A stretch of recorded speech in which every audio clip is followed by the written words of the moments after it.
Hey, what's up everybody, it's 935 here to bring you another collection video. This time I'm going to show you guys my GameCube collection. It's kind of small right now. There's still some GameCube games I want to add to it, so I don't have a whole lot to go through right now, but let's go ahead and start it off. First off, I got Metal Arms Glitch in the System. This is a pretty fun third-person shooter action type game. I need to get the stickers off some of these, but it kind of reminds me a little bit like, you know, the Ratchet and Clank games in a way.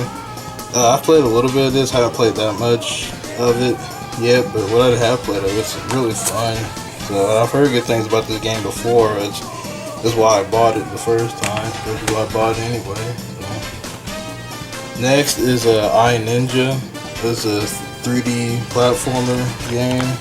This game is a lot of fun too. It's also really hard. Like I haven't beaten this game yet. I can't remember what part I was at because it's been so long since I played it. But there was one part I kind of got stuck on. But this game, it's a lot of fun. Like I said, there's a lot of different gameplay styles. Like, there's a part where you can fight a robot in first person, like a boxing type thing. That little ball rolling sequence, which is kind of annoying, but. You know, it's a lot of fun, but man, this game is pretty difficult. Don't let the look of the game fool you. It gets pretty tough, trust me. Another game I have is a Smash and Drive, which is a port of like an arcade game. I never played the arcade game itself, but it's basically just a port of an arcade game where you play like this, you know, this taxi, and you race through like New York, and you have to get your the person that's riding with you to your destination in time. Then there's a whole bunch of like, you know, different power-ups and collectibles, or just power-ups. You can get like a turbo boost and a giant crusher thing where you can just like mow people out the way, because when you're a taxi driver, time is money. Freak everybody else that ain't a part of your taxi service, bruh. So you have to, like, you know, race against your opponent, just try to get there as fast as you can and beat your opponent there. So, you know, everybody else irrelevant. As long as you get your person there in time, who cares about anything? Just mow through people. But next up is Alien Hominid, which is I really like this game. If you haven't played Alien Hominid, I suggest buying this game and picking it up. Yeah, it's the same art style as like the Castle Crashers games and games like that, which were made by Behemoth, which I think this is too. Yeah, it's made by Behemoth. So yeah, it's a 2D side-scrolling game. Like I said, it's the same art style as like the Castle Crasher games. It's another game that's fun but really hard too. Like it's one of those games where you die in one hit from everything. I've beaten this game before, but man, was it difficult, especially the final boss. The final boss is really annoying, but I've beaten this game before. It's really fun. I recommend picking it up if you haven't already. And next up is Teenage Mutant Ninja Turtles 3, or Teenage Mutant Ninja Turtles Mutant Nightmare 3. This one's fun. This is a 4-player co-op game. It's a beat 'em up, just kind of like the first Ninja Turtles game I have for the PS2. And like I said, this one's 4-player now, so you can just, you know, have people play. It's like, you know, four different turtles, and like I said, it's another beat 'em up with, you know, different plot line. I think it's I forgot what season this game takes part of, but it's, you know, like another continuation of the season from the TMNT 2003 cartoon series.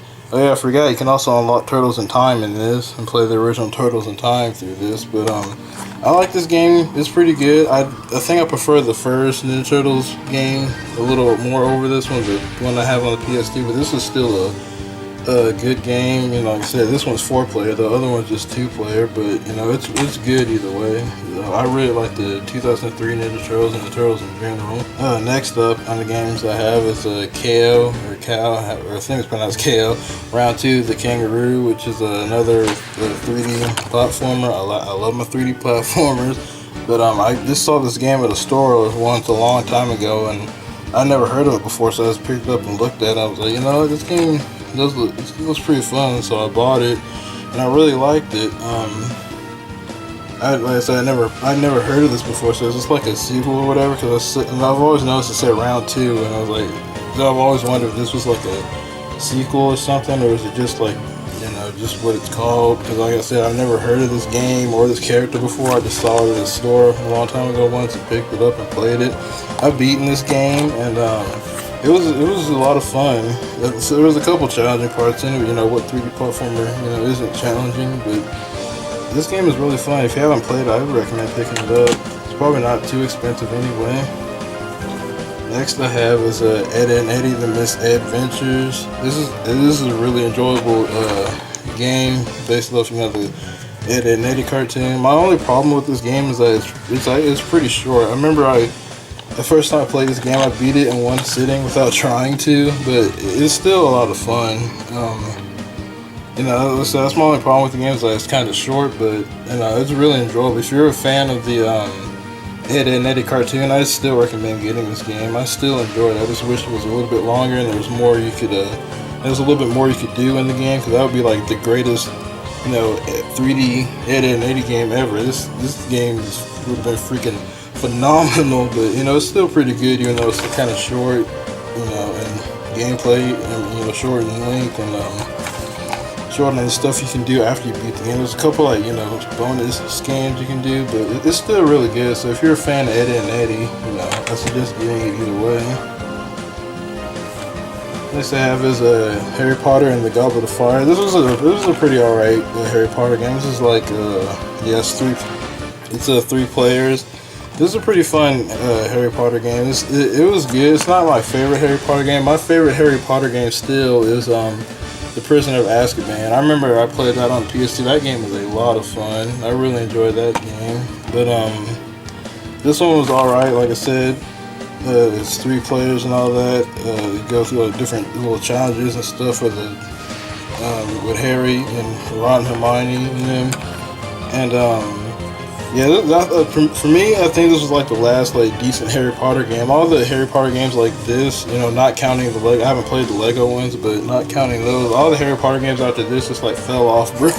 I've seen gameplay like the older Harry Potter, I mean not the older, but like of the other Harry Potter games that are based off the last couple movies. They don't look good at all. So this was like the last decent one, and the Prisoner of Azkaban is my favorite one, and you know, the Chamber of Secrets was a lot of fun too. Next I have is the Grim Adventures of Billy and Mandy, which is like a arena brawler fighting game type thing. I guess it would be kind of like, I haven't really played the games myself, but I guess it would be kind of like the Power Stone games in a way. It's kind of like an arena brawler type game. It's alright. I forgot when and where I got this, but you know, it's pretty decent. Next I have is Def Jam Vendetta. I haven't played this yet, but you know, I've heard a lot of good things about the other Def Jam game, the Fight for New York. So I might get that one at some point too. I hear a lot of good things. I hear that one's the best one, but I hear this one's pretty good too. I just haven't necessarily played it yet, but you know, at least I have a Def Jam game to play, so I can't say that much about it since I haven't played it. Next up is, you know what it is. You know, if you have a GameCube, you have to have this game, bro. You have to freaking have it. And that game is, of course, you know, Super Smash Bros. Melee. You know, it's the bestseller, non-player's choice version of the game. You know, like I said, you have a GameCube. I'm pretty sure, you know, everyone knows everything about this game by now. You know, this game is still pretty freaking expensive online for whatever reason. I guess the disc for it is in my GameCube probably, but you know, there's like the manual and all that stuff, and there's a slight bend in the corner, but it's whatever. And has all the little inserts and stuff in the back of it and all that. But it's a pretty nice copy, a pretty clean copy of a Super Smash Bros. Melee. Like I said, pretty sure everyone knows everything about this game by now. And lastly, the GOAT of freaking GameCube games when it was exclusive to the GameCube, and the freaking GOAT of video games in general. I present to you that sweet, sweet Resident Evil 4. I freaking love this game. This game is the freaking godlike. So if you haven't played Resident Evil 4 yet, bruh, something's wrong with you.